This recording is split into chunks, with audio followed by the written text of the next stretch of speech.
ستاسو نه مې هم دا مطالبه ده چې که خبره اورئ خو کوم، خو که نه اورئ نو بس کوم. اورئ به انشاءالله العزیز او مختصر به کوم انشاءالله. هغه به نه یو مولوي صاحب و، هغه په منبر باندې تقریر کو ناست، نو یو ود د جمعې د مانځه نه، بل ود د جومات نه، بل ود د جومات نه یو کس پاتې شو. مولوي صاحب په زړه کې دا وي چې که په دې نورې اثر نه و کړی نو په دې یو خو الحمدلله اثر کړی دی، ځکه دی خو راته ناست دی. نو د هغه نه یې تپوس وکړو وي څنګه چل دی؟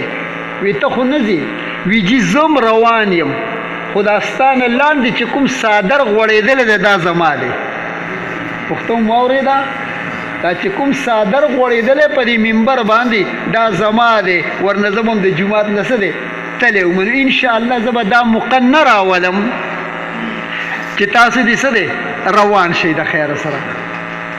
عزتمندو، دا اولاد دا د الله نعمت دی.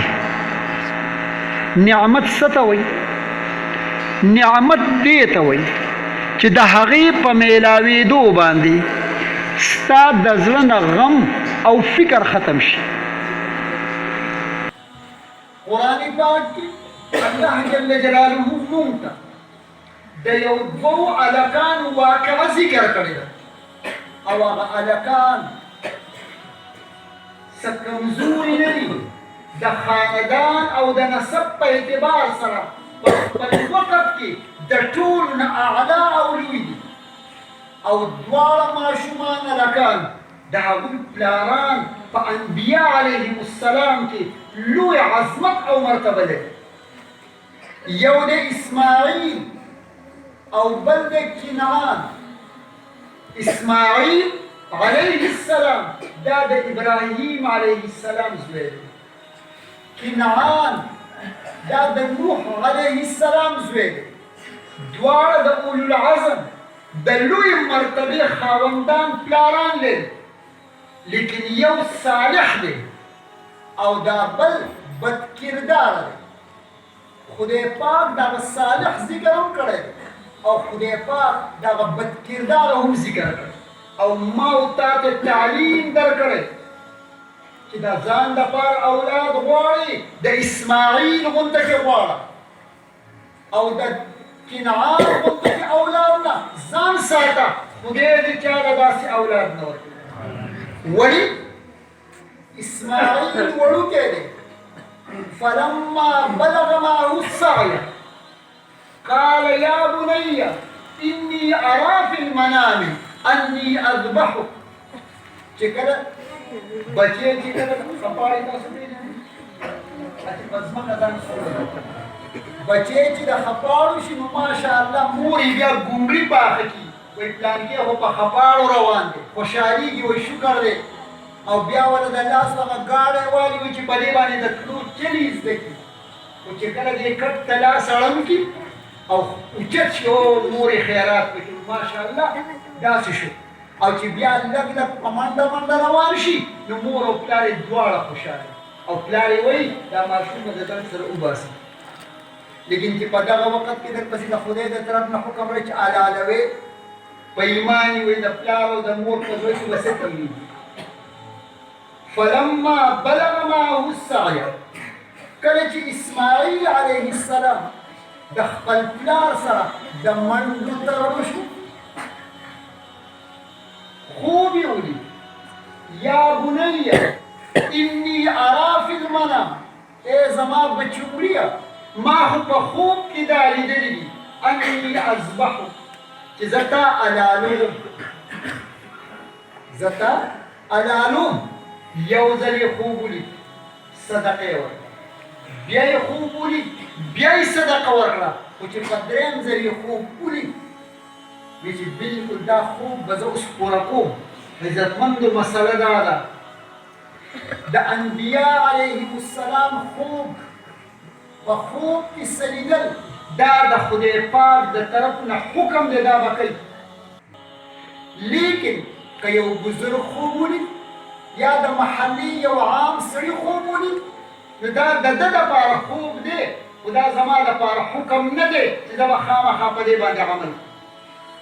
اوس چې یې خوب ولید نو خپل بچی راوغوښت چې بچیه ما ته خو د الله د طرف نه حکم دی چې انی اذبحک، ته اگر که وړوکې خو ستا نه تپوس کوم فانظر ماذا ترى، ته هم لږ سوچ او فکر وکړه ستا څه رایه ده، حلال دی که مو که دې پرېږدم.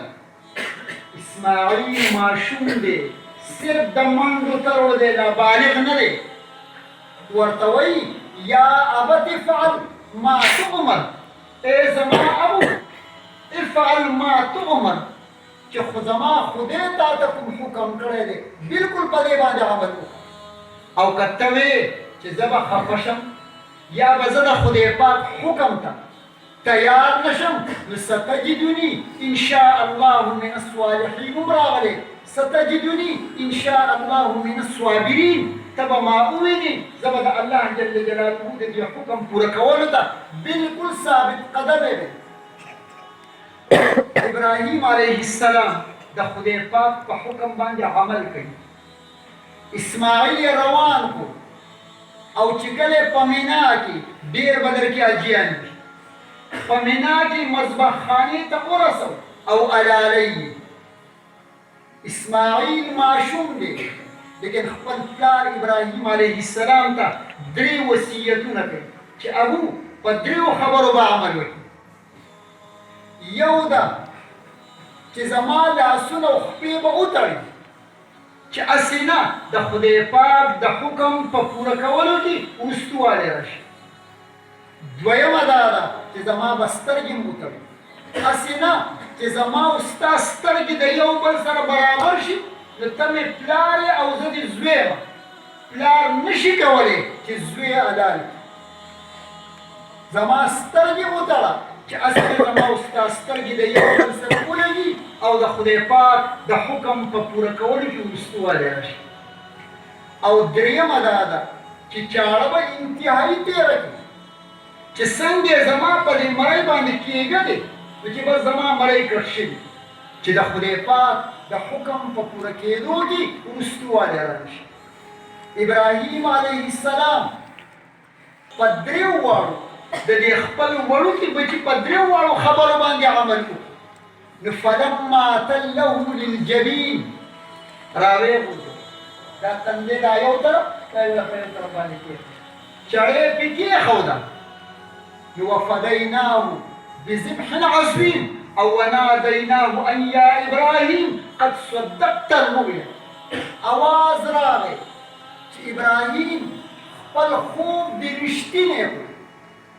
او چې په تاسو کې څوک علما دي څوک طلبا دي هغوی ته پته ده چې لیدلي وو انی اذبحک، زه تا حلالوم، حلال کړی نه دی، خوب کې لیدلي دي چې ستا په مرۍ باندې چاړه راکاږم حلالوم دی، خو چې اوس چاړه پرې کول نه کوي نو د ابراهیم د اسماعیل مرۍ به پرېږدي نشي پرېږدی.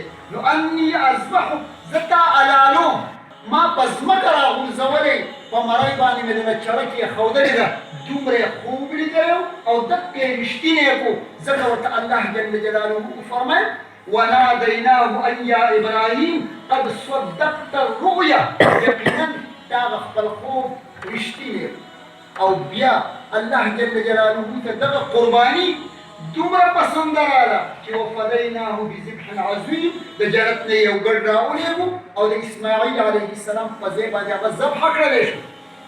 هغه د قربانۍ عمل د اسماعیل قربانۍ ته تیارېدل الله جل جلاله ته دومره پسند راغلل چې تر ننه پورې او تر د قیامته پورې د لا اله الا الله محمد رسول الله ویونکي چې هغه د خدای پاک د قربانۍ طاقت ورکړی دی به دا یادګار راوړي. اوس اسماعیل ماشوم دی لیکن د خپل پلار هرې خبرې منلو ته تیار دی او یو د هغې نه دا ده چې پلار یې وایي بچي حلالوم دی، هغه وایي ابو حلالولو ته هم تیار دی. عزتمند اوس چې خدای پاک موږ ته نعمت راکړی په صورت د اولاد او بیا دا اولاد صالحه خدای پاک د اسماعیل په صورت کې ذکر کړي دي او د کنعان په صورت کې موږ د غوښتنو نه منع کړي دي.